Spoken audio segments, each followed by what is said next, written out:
Magandang araw mga kaibigan.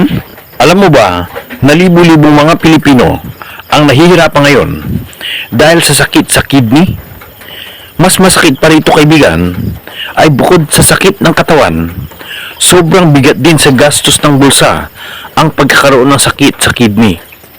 Pero alam mo ba kaibigan na may herbal na halaman na aprobado ng DOH o Department of Health na makakatulong sa kalusugan ng iyong kidney? Ito ay walang iba kundi ang sambong.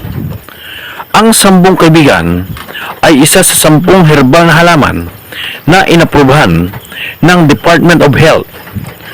Matagal itong ginamit ng ating mga ninuno at hanggang ngayon ay sinusuportahan ng siyensya ang benepisyo ng halamang sambong. Mga kaibigan, ang sambong ay kilala bilang natural diuretic. Ibig sabihin nito mga kaibigan, tinutulungan nitong ilabas ang sobrang tubig at asin sa katawan. Nakatutulong din ito sa paglinis ng kidneys. Nakatutulong sa pag-iwas sa pagkakaroon ng kidney stone o bato sa bato. Itong pamamaga na dulot ng water retention. Dahil dito, ang sambong ay madalas na inirekomenda bilang suportang halamang gamot para sa maayos na daloy ng ihi at kalusugan ng kidneys. Ngayon, pag-usapan naman natin ang reality mga kaibigan. Kapag lumala ang sakit sa kidney, ang mga maintenance medicines ay maaaring umabot ng libu-libong piso kada buwan.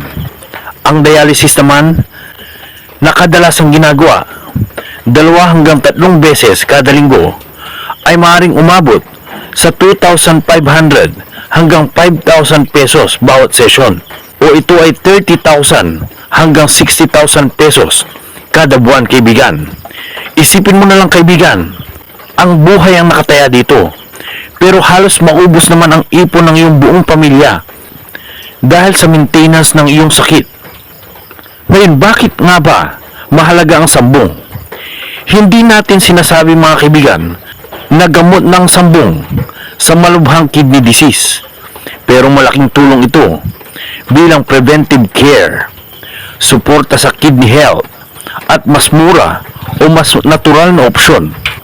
Mas mainam pa rin kaibigan ang pag-iwas kaysa paggamot, lalo kung sobrang mahal ang gamutan. Paalala kaibigan, mahalagang tandaan, kumonsulta pa rin sa doktor bago uminom ng anumang herbal na supplement, lalo kung may iniinom ka ng gamot o may malubhang kondisyon o di kaya meron kang maintenance medicine. Kaya nararapat lamang na ikaw ay kumonsulta muna sa doktor bago gumamit ng halamang gamot.